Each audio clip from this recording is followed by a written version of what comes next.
안녕하십니까. 오늘은 협동조합 의뢰 역사문화연구소 조병로 이사장님을 모시고 9월부터 강의에 들어가는 강좌에 들어보는 시간을 갖도록 하겠습니다. 오늘 나오셔서 감사합니다. 예, 문화포커스에 초대해 주셔서 대단히 감사합니다. 그 지역에서는 협동조합으로서 이렇게 규모 있게 강좌를 개설하는 건 처음인 것 같아요. 이 네네. 강좌의 의미에 대해서 말씀을 좀 해주시죠.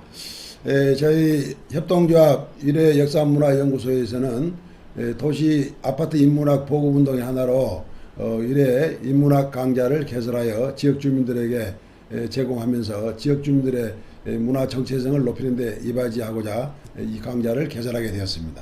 여러분의 많은 관심을 기대하겠습니다.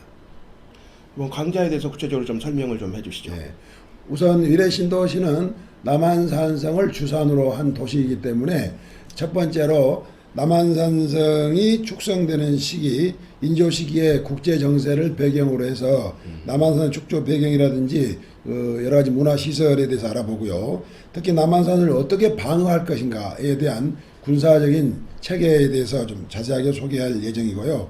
그다음에 남한산성을 주변으로 한 다양한 그 교통 체계, 교통로에 대해서도 심도 있게 시민들에게 제공하고자 본 강좌를 제공하게 되었고요.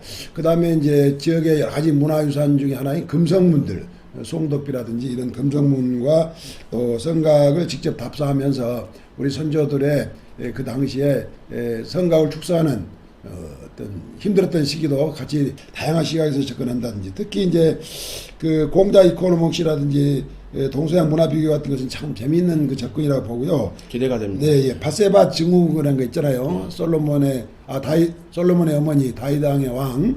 이 바세바 여인은 원래 히타트의 그 우리바라는 그 장군의 부인인데 다윗왕이 이제 제2의 부인으로 맞이해가지고 그 한 그 역사적인 사건인데, 우리나라에도 이 바세바 증후이라는 것이 많이 있잖아요. 지식인들 또 상류계층들의 성스캔들 같은 게 많이 있는데, 이런 것을 역사적인 접근으로 한번 해본다는 취지에서 이 패치 인문학에 관심이 상당히 뜨거울 것 같습니다. 세 번째는 지역 시민들에게 문화예술적인, 그러니까 일가족, 일예술 운동을 보급하기 위해서 누구나 수묵화도 그려보고 서양화도 이제 그려보자 해가지고 사군자 중심으로 맨난 국죽을 이제 그려보는 그런 시간을 가지면서 먹과 함께 묵향을 느끼면서 지역 주민들에게 이런 수묵화 보급 운동을 전개하고자 합니다.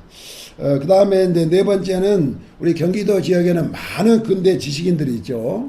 뭐 이한용을 포함해서 송병준이라든지 특히 최남선, 그 예외에 이제 독립운동가 후손들 참 많이 살고 있어요. 예를 들면 이시영, 이혜영 집안이라든지, 또 단재 신재호 선생의 그런 민족운동의 삶의 궤적을 추적하면서 우리가 이제 3.1운동 100주년을 맞이하지 않습니까? 네, 그래서 금년에는 특히 그런 독립운동가들의 삶의 궤적을 통해서 우리가 한번 이 시대를 어떻게 살아가야 될 것인가 하는 반추의 시간을 좀 가져보고 싶고요. 동작동 국립묘지라든지 우당기념관을 직접 방문하면서 그 당시 그 삶을 피부로 느끼고자 체험하고자 합니다.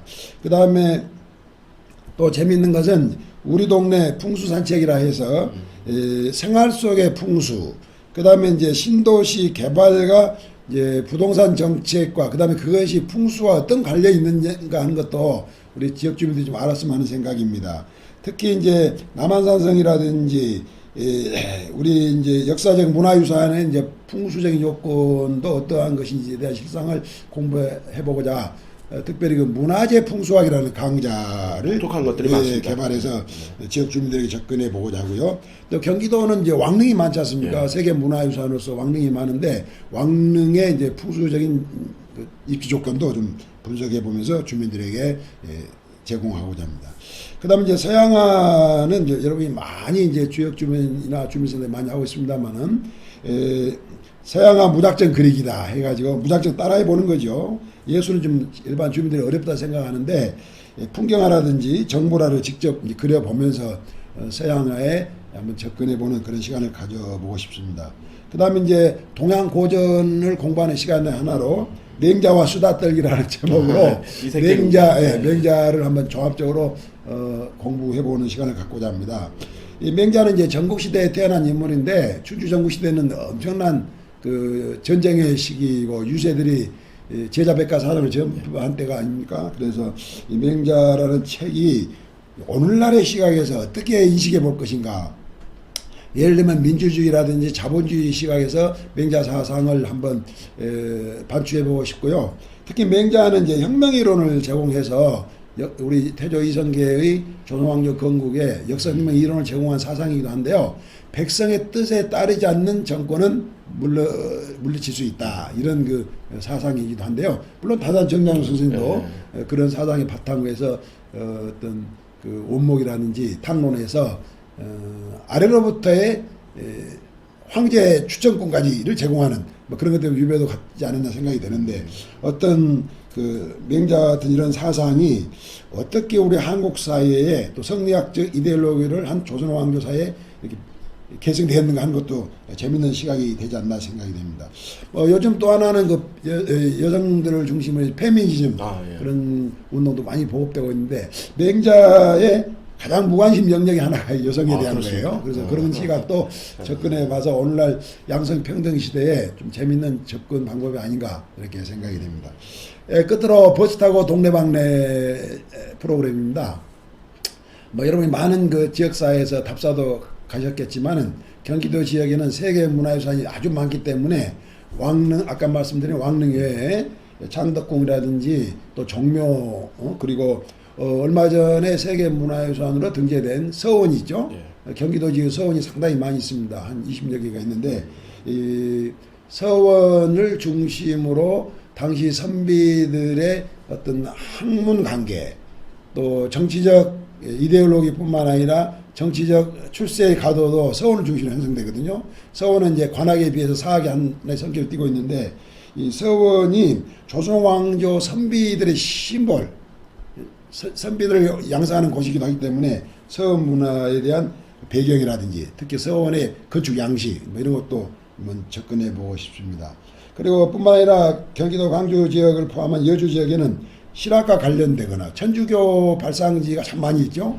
그래서 이런 실학과 천주교 사상, 특히 천주교는 이제 서학의 하나로 마테오 리치를 통해서 우리나라에 이제 들어오기도 되는데 유교적인 철학과 어떤 천주교 내지 서학적인 가치관 충돌이 일어나지 않습니까? 물론 그걸 전례 문제라고 하는데 그런 것을 어떻게 녹아내면서 천주가 보급되는지 참 상당히 궁금하거든요. 그래서 그런 근대화 시기의 실학과 천주교의 관계, 또 근대화 시기에 근대 운동가들의 삶의 흔적이 있는 그 운동가들의 고택, 옛날 집을 방문하면서 독립지사들의 그 삶의 궤적을 추가로 더 답사하면서 이해를 하고 싶습니다.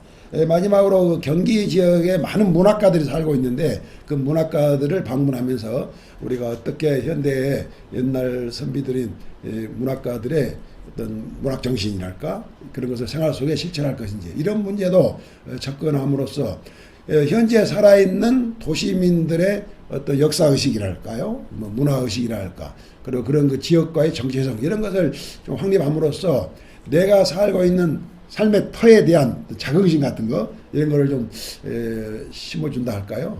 외람되지다마는 그런 것을 함께 함으로써 학교 밖에 어떤 스쿨로서 또 문화 강좌를 전개하는 연구소로서 지역 주민들에게 기여하고자 이와 같은 강좌를 개설하게 됐습니다. 여러분의 많은 관심과 참여를 부탁드리겠습니다. 그러면 그 이사장님의 말씀 들어보니까 지역에서 상당히 종합 인문학 예술 강좌 같은 건데요.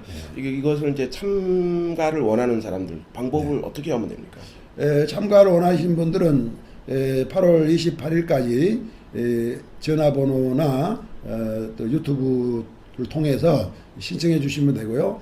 일반적으로 동호회원을 모집해 가지고 동호회원들과 함께 스터디하는 형식이기 때문에 동호회원으로 가입하셔-가지고 함께 답사를 안내하는 강사분들과 함께하면 좋을 것 같습니다.